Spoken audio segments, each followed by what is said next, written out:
En el orden de la exposición del estado en que se encontraron las dependencias a su arribo, fue el turno de los funcionarios de la Secretaría de Comunicaciones y Obras Públicas, Desarrollo Urbano y Ecología, Junta Central de Agua y la Comisión Estatal de Vivienda, quienes compartieron el deterioro y omisión, además del tráfico de influencias mostrado por el equipo de trabajo de César Duarte. Del manejo de la licitación, asignación y contratación de la obra que se desarrolla en el estado de Chihuahua, nosotros hemos encontrado que ha dejado mucho que desear en cuanto a transparencia. Desafortunadamente se ha dado trato preferencial a constructores y bajo condiciones poco claras. Las obras han sido concursadas con oficios de autorización que posteriormente eran cancelados. Se estipulaba un inicio de las obras sin anticipo y posteriormente los recursos, como les mencioné, se cancelaban. ¿Qué propiciaba esto? Que muchos constructores se quedaban con montos ejercidos ya, sin tener derecho o sin que haya una obra pública en ejecución. Se propició la corrupción, se propició el fraude para cuando se asignaban oficios de autorización, ya se simulaban procesos para poder justificar aquello que se había realizado con anterioridad. Había muchas obras que se concursaban sin tener proyectos completos o proyectos que fueran aceptables. Estamos hablando de proyectos muy deficientes. ¿Qué sucede cuando esto se hace? Pues hay necesidad de hacer ajustes, de hacer nuevas asignaciones de recursos y todo esto queda ya forzado a asignársele a la misma persona que bajo las condiciones que mencionamos antes le fueron asignadas las obras. Todas las obras que hemos revisado hasta ahorita están en la necesidad de ser auditadas. Ya está la cantidad de obras que tenemos en solicitud en la Secretaría de la Función Pública que estamos priorizando el orden y quiénes habrán de auditar. Hemos solicitado información al Colegio de Ingenieros Civiles para que nos proporcione nombres de profesionales en auditoría que estén certificados y que podamos hacer estos trabajos de la manera más transparente posible. Todos los adeudos que tenemos hasta ahorita en estas condiciones en que las obras fueron traspasadas a la siguiente administración alcanzan los 430 millones de pesos en diferentes obras. Y otra de las cosas más graves es que hay falta de control administrativo y falta de control técnico. Las responsabilidades técnicas yo creo que deben de alcanzar, si bien no está estipulado en la ley, porque la ley se concreta a aquellas cosas que son meramente económicas, pero debería de haber, y vamos a proponer que haya una responsiva técnica en cuanto a las condiciones en las que las obras se licitan, se adjudican y se revisan. Los ejemplos más claros, y a lo mejor para que ustedes lo comprendan más fácilmente. Es la fachada del Hospital de Oncología en Ciudad Juárez. Fue adjudicada a esa constructora y esa es la fachada actual del Hospital de Oncología, algo que fue largamente solicitado por Ciudad Juárez, muy necesario, porque en la actualidad se está enviando a otras ciudades a los pacientes en estas condiciones. Si bien todos los pacientes son merecedores de un trato digno, creo que los que están sujetos al tratamiento en este tipo de hospitales por sus condiciones físicas deberían de ser más cuidados. Ese es como recibimos la obra. Así entramos nosotros y dijimos, bien. Entramos y dijimos, es una obra terminada al 100%, ¿verdad? En realidad eso es lo que estamos encontrando pasos más adelante. El Hospital de Especialidades. Igualmente, algo que fue contratado en su primera etapa, en ingeniería, cuando nosotros planteamos primeras etapas, Seguimos una secuencia lógica para evitar desperdicios y mal uso de recursos que van a ser echados a perder en el proceso normal de las obras. Este es el hospital de especialidades que recibimos por fuera. Este es el interior de una obra que sí, efectivamente es su primera etapa, pero esas fueron las condiciones de cuidado que se le dio a la primera etapa. Lo que ustedes están viendo es hongo, que habremos de utilizar recursos adicionales para poder liberar y rehabilitar la obra que ya fue construida y pagada. Pero adicionalmente nos estamos encontrando con una obra que fue oficialmente recibida en diciembre del 2015 y está en estas condiciones y recibimos gente trabajando. Adicional, el perímetro se encuentra todavía con escombros, basura, residuos de la misma obra. Y de rebote, ese es el edificio del Galgódromo, una estructura que en ingeniería, en el mundo de la ingeniería, en los años 50, 60, fue reconocida a nivel latinoamericano porque representaba un ícono en cuanto a al diseño y a la construcción. Y resulta que fue desmantelado por 10 millones de pesos sin existir un proyecto de para qué vamos a hacer esto.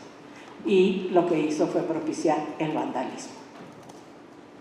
El siguiente caso es la construcción de caminos. La construcción de caminos en el Estado, desafortunadamente, en la pasada administración, cada año recibía una menor cantidad de recursos. Recursos que si bien eran asignados en el presupuesto, al transcurso del año iban siendo reducidos los montos y terminábamos por ejercer una cantidad mínima. Algo que era el orgullo del Estado y que se los digo porque tuve el gusto de participar en esta secretaría en la administración 92-98 y recibimos de parte de la Secretaría de Comunicaciones y Transportes no un reconocimiento oficial, pero sí era comentado en los círculos de caminos que las carreteras del estado de Chihuahua, estatales, conservadas por el Estado, eran motivo de orgullo. Esas son las condiciones en que tenemos la mayor parte de nuestras carreteras. Ese es el tramo Cuauhtémoc-Carichí, Chepeque-Casablanca. Esa es la carretera Camargo-Ojinaga, que representa un desfogue de productos agrícolas importante al extranjero. Esa es la Matachic-Madero. Como ven, no son caminos menores, son caminos alimentadores que permiten el desarrollo de las regiones. Otra de las direcciones importantes en la Secretaría es la de Infraestructura Municipal. Esta dirección se encarga de apoyar a todos los municipios, a los 67 municipios, del más pequeño al más grande. Ahorita en Chihuahua estamos apoyándolos en el control de su recinto de relleno sanitario, porque se les salió de control y con gusto estamos participando a pesar de que podríamos decir que es un municipio que no tiene necesidad. Y estamos en los más pequeños también apoyándolos con sus rellenos sanitarios, con sus caminos, calles, etc. Aquí nos hemos encontrado que contamos con 154 unidades de maquinaria pesada, de las cuales 63 las tenemos ahorita ya en diferentes municipios, nos las encontramos ahí sin documentos que respalden por qué están ahí, desde cuándo y qué trabajos están realizando. Es importante que ustedes sepan que cuando una maquinaria del gobierno del Estado es asignada a un municipio, se hace un contrato, se hace un presupuesto, se designa en dónde va a estar, cuánto tiempo va a estar, y tanto el gobierno del Estado como el municipio toman responsabilidades sobre los gastos que se ocasionan en el uso de esta maquinaria. Pues 63 estaban sin estos controles. 59 las tenemos con problemas mecánicos serios que requieren que sean reparadas de inmediato para que empiecen a trabajar, y requerimos una inversión superior a los 4 millones de pesos. De la Dirección de Caminos, que también tenemos maquinaria pesada, tenemos 33 unidades que requieren una inversión superior a los 3 millones de pesos porque están en las mismas condiciones de eficiencias mecánicas. En cuanto al manejo administrativo, que es la parte importante de la dirección, nos encontramos que fueron contratados en el 2016, cuando ya sabíamos que estaba la secretaría, y una secretaría de más de 1,200 personas, prácticamente paralizada, porque su maquinaria y vehículos ligeros carecían de los seguros necesarios para transitar, y en caso de que causáramos un problema, el gobierno del estado pudiera responder. No había seguros, no había gasolina, no había diésel, no había aceites, no había viáticos. Entonces, con una secretaría paralizada, sin requerimiento de personal y sin la base presupuestal para hacerlo, aún así se contrataron 80 personas adicionales a la plantilla que ya se contaba. Las compras se realizaban sin cuestionar uso o destino o calidad requerida.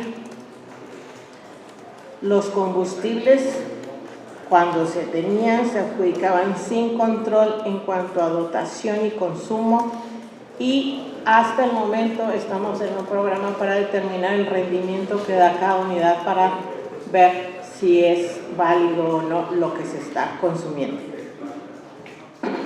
En la contabilidad teníamos registros mal clasificados, estados financieros fuera de tiempo, y la información no era congruente entre el área de contabilidad y el área financiera. Eso nos habla de un desorden administrativo serio.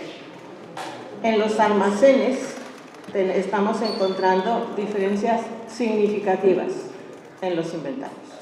O sea, en realidad debemos de hacer una auditoría mayor de nuestros almacenes.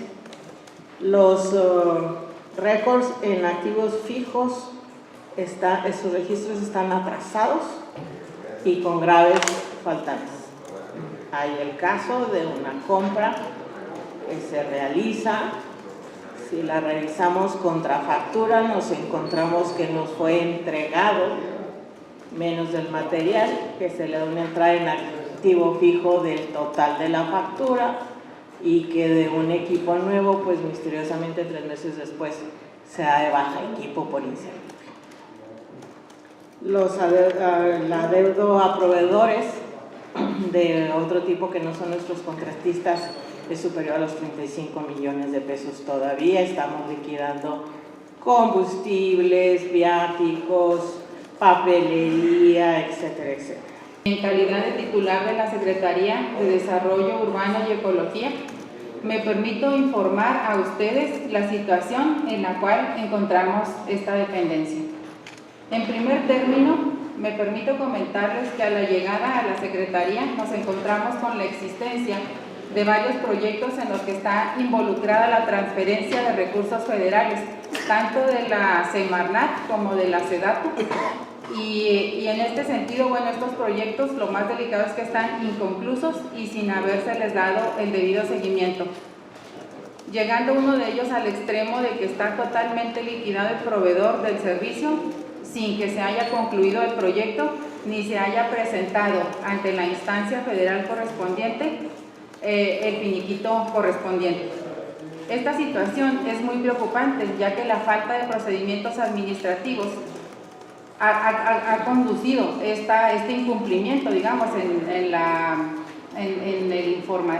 información debida, ¿verdad? Tanto la información, digamos, tanto de los avances físicos como financieros de los proyectos, pues ha derivado en procedimientos administrativos que han instaurado estas dos dependencias federales, tanto la Semarnat como la SEDATU, Entonces esto obviamente podría generar el que se comprometa la participación de estas dos dependencias en otras gestiones de recursos federales muy importantes para el Estado.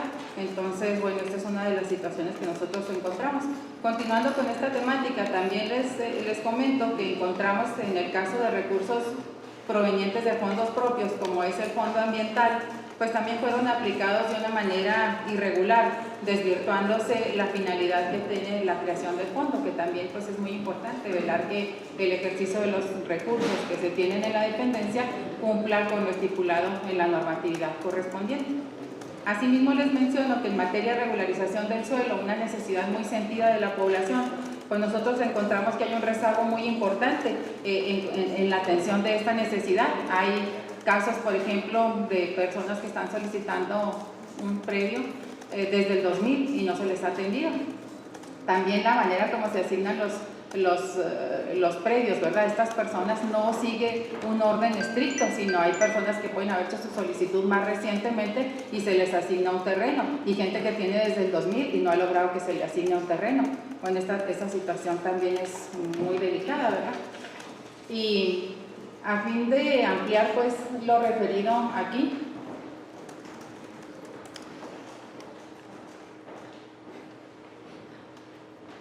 les voy a comentar en primer lugar lo relativo al Fondo Ambiental.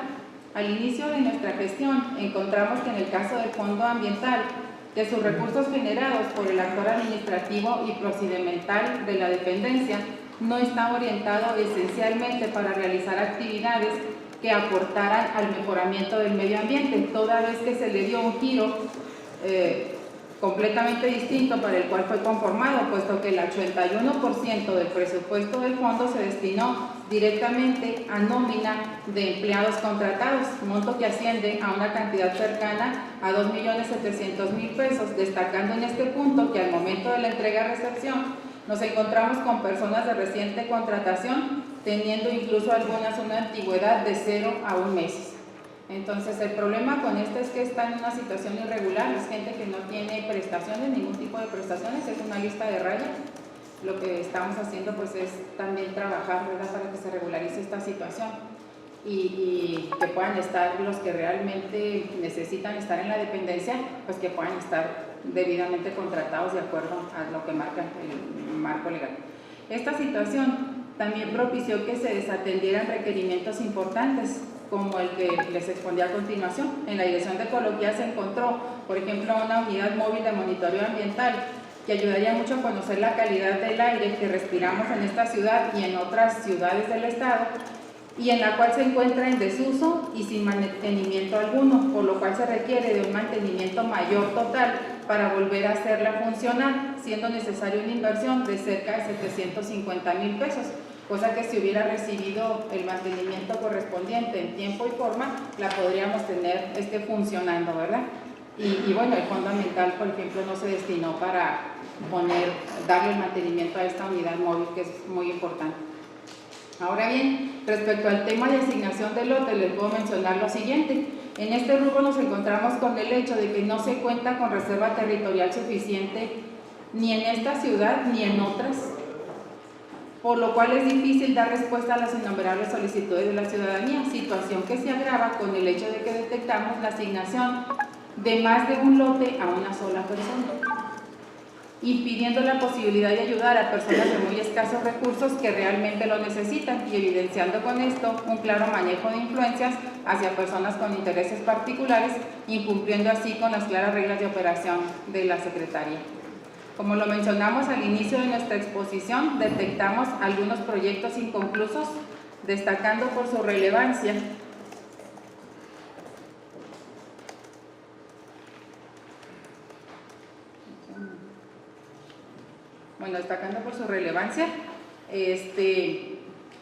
el convenio de coordinación y proyecto ejecutivo celebrado entre la Secretaría de Desarrollo Agrario, Territorial y Urbano y el Gobierno del Estado, destinado a la modernización y vinculación de los registros públicos de la propiedad y los catastros, en los que para su operatividad se requería una cantidad de 17 millones aproximadamente, de los cuales la Federación transfirió su parte correspondiente, 10 millones, y el Estado se obligaba a cumplir, a dar la contraparte en el caso de este fondo. Bueno, esta contraparte no ha sido dada y tampoco se tienen los finiquitos, ni los avances físicos ni financieros hechos en forma. Es el caso que al inicio de nuestra gestión nos encontramos con diversos requerimientos por parte de la SEDATU, en el que se nos menciona que la ejecución del proyecto ejecutivo de modernización del catastro se encuentra desfasado, ya que debió de concluirse en abril del 2015. Mencionando además que se han realizado diversos requerimientos sin que a la fecha se haya tenido respuesta favorable, pues no se ha emitido constancia alguna de las cuestiones tendientes a complementar la documentación que aún se encuentra pendiente de entregar a la Coordinación General. Encontramos una deuda de 592 millones de pesos, que habría que decirlo, fue una deuda que se contrajo en mayo de 2010, que llegó a las arcas estatales en diciembre de ese mismo año, 2010, una deuda por 800 millones de pesos, de la cual aún en este momento se adeudan 592 millones de pesos. Encontramos una situación también donde al 15 de octubre, que era el primer pago de nómina de empleados, pues no había un solo peso en las arcas de la Comisión de Vivienda, y una cartera vencida de 143 millones de pesos. 40 millones de ellos, para hablar de cifras cerradas, pertenecían a desarrolladores que la adeudaban desde el 2006, desde el 2007, y que por extrañas razones no sé por qué no se les hacía ningún cobro a estos desarrolladores, que son de diferentes partes del Estado. Adicionalmente, cuando quisimos activar el programa de la recuperación de vivienda abandonada en Infonavit, nos encontramos con que el anterior director mandó un oficio a Infonavit pidiéndole la cancelación anticipada de ese convenio de recuperación de vivienda abandonada, que hubiera permitido la recuperación de algunas zonas y otorgarle vivienda a gente desprotegida, a la gente que menos tiene y que más lo necesite. Localizamos también una venta de reservas de casi la mitad de las reservas, muy por debajo, ya no de los precios comerciales, que es como se debe vender cualquier bien, sino por debajo de los precios catastrales. Y finalmente una serie de aspectos administrativos, de desorden administrativo, que en su conjunto ya fueron denunciados ante la Contraloría para las medidas que ellos tengan a bien posteriormente tomar. La siguiente, por favor. Inmediatamente nos abocamos a localizar a algunos desarrolladores y en menos de 30 días ingresamos 8 millones de pesos de dos empresas en algo que hemos encontrado de manera muy repetida, dos empresas registradas pero con un solo propietario. Pero en cuanto fuimos y cobramos hubo alguna reticencia, pero finalmente aceptaron pagar los 8 millones que debían de hace 10 años a la Comisión Estatal de Vivienda. Localizamos también por ahí otro adeudo de 14 millones de pesos de una venta por 17 millones, también a dos empresas que curiosamente cuando llegamos y encontramos recurso, yo notifiqué al siguiente día a las empresas que adeudaban los 14 millones de hace alrededor de 2 o 3 años. Las empresas me responden de inmediato, una de ellas está en Juárez, otra de ellas está en Chihuahua, y los dos oficios vienen redactados exactamente igual, con las mismas comas, con las mismas palabras, de tal manera que mejor detuvimos el cobro de los 14 millones. Nos pusimos a investigar los avalúos, que estaban 8 o 10 veces por debajo del valor catastral, ni siquiera comercial, y entonces lo que procedimos fue hablar con los representantes legales de las empresas, que inmediatamente empezaron a cambiar sus nombres en las actas constitutivas, los propietarios originales, empezaron a hacer una serie de movimientos cuando vieron que detectamos la irregularidad. Se les advirtió de que esto implicaba casos de tipo penal y de otra índole, e inmediatamente fueron a firmar. En este caso, en lugar de aspirar a recobrar esos 14 millones de pesos de una venta de 17 total, mejor recuperamos 30 hectáreas que tienen un valor por encima de los 150 millones de pesos. Nada más en ese solo caso se logró recuperar en menos de un mes 30 hectáreas que tienen valor por 155 millones de pesos. También habría que mencionar que las ventas que se hacían en la COESBI eran muy atractivas porque se pedía un enganche del 5% y luego facilidades a bonos chiquitos como algunas tiendas comerciales para que lo fueran pagando poco a poco. Evidentemente que esto implicaba una colusión, implicaba una complicidad de funcionarios y de particulares para estar comprando de forma muy ventajosa, en perjuicio del patrimonio de los chihuahuenses, este tipo de reservas. Estamos también ahorita, o ya localizamos un caso que lo estamos ya tratando de resolver y donde yo le pediría a las partes que están señaladas también se allanen a cualquier proceso jurídico. Es una venta de 190 hectáreas que se hace allá por el 2012, se hace por el año de 2012. En septiembre de 2012 llega una empresa con COESBI y compra 192 hectáreas a un precio de 90 pesos.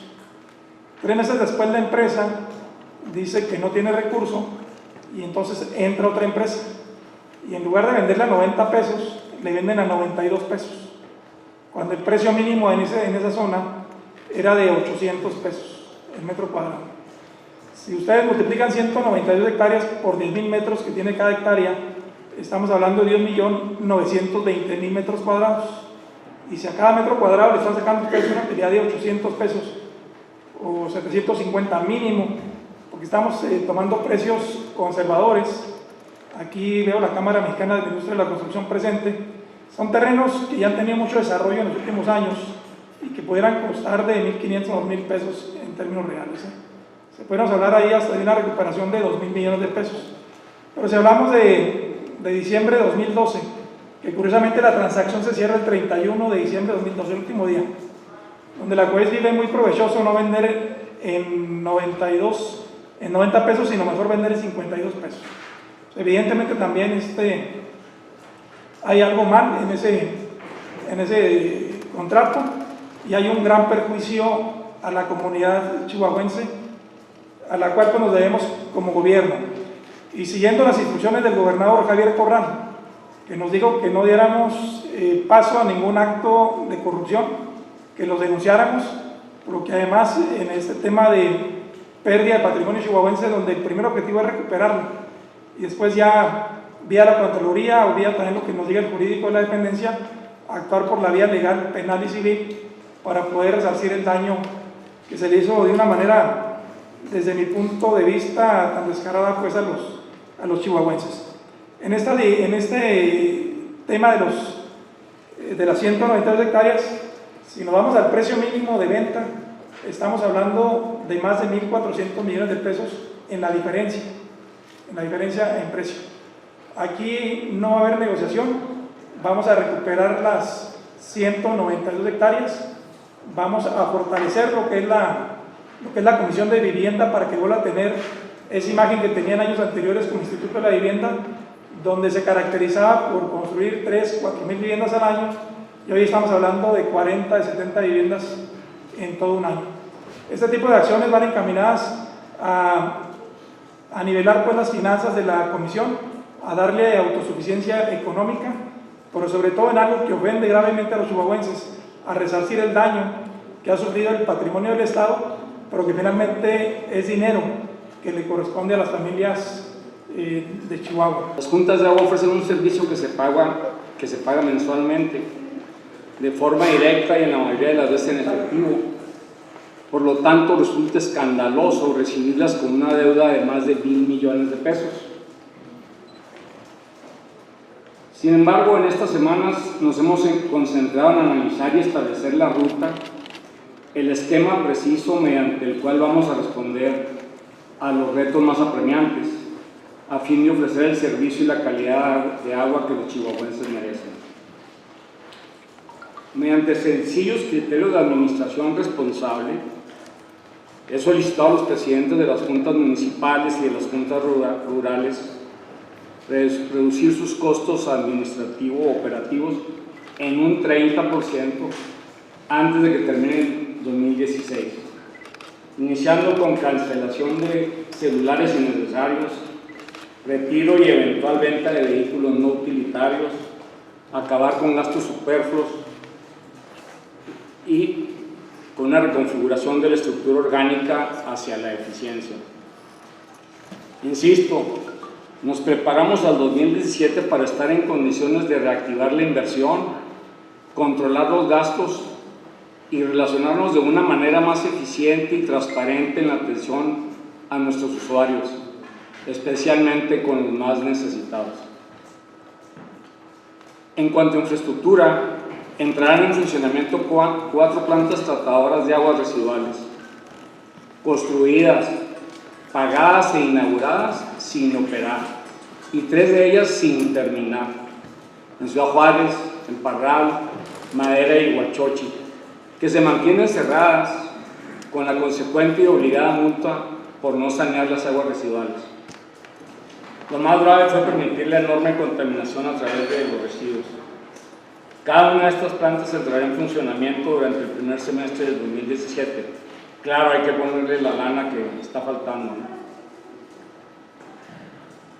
Ciudad Juárez pronto contará con un plan maestro de drenaje pluvial que habrá de convertirse en la solución a los problemas de inundaciones, de daños a la infraestructura y de salubridad. Es un insulto a nuestros ingenieros y especialistas en la administración del agua que en Ciudad Juárez sea necesario invertir más en reparar los colectores que en la planeación y la construcción de dicho sistema de drenaje pluvial, que evitará mezcla de agua de lluvia con aguas negras y sus graves consecuencias de insalubridad y riesgo para los juarenses. A los más de 80,000 habitantes de Chihuahua, en las 54 colonias que no cuentan con el suministro de agua potable alcantarillado, les avisamos desde ahora que son una prioridad para nosotros. Estamos trabajando para proveerles en primer lugar el drenaje e integrarlos a la red de agua potable en cuanto nos sea posible. Cuente con nuestro mejor esfuerzo para lograrlo. También avisamos a la comunidad de Delicias Gnocchi que por fin, después de 8 años de haber hecho la licitación, el próximo año se iniciará la construcción de la planta tratadora de aguas de Delicias que saneará las aguas residuales que actualmente contaminan el río San Pedro. La segunda década del siglo XXI, en su dinámica social y tecnológica, convierte a los usuarios en participantes obligados en la gobernanza y transparencia de este sistema de agua. Estableceremos un marco técnico, jurídico y administrativo en el que el especialista, el ciudadano y el gobierno converjan hacia las mejores prácticas para asegurar la eficiencia y calidad del servicio, además de garantizar la verdadera autonomía, honestidad y sustentabilidad de las juntas de agua. Desde ahora, ningún presidente de las juntas podrá seguir decidiendo a su conveniencia las asignaciones de contratos y de compras. Incluiremos en los consejos técnicos de toma de decisiones a especialistas y ciudadanos comunes. El marco jurídico no permitirá que en los consejos directivos de las juntas exista conflictos de interés en lo económico y en lo político. Estoy convencido que el ejercicio del poder es para servir dignamente y de manera prioritaria al más necesitado.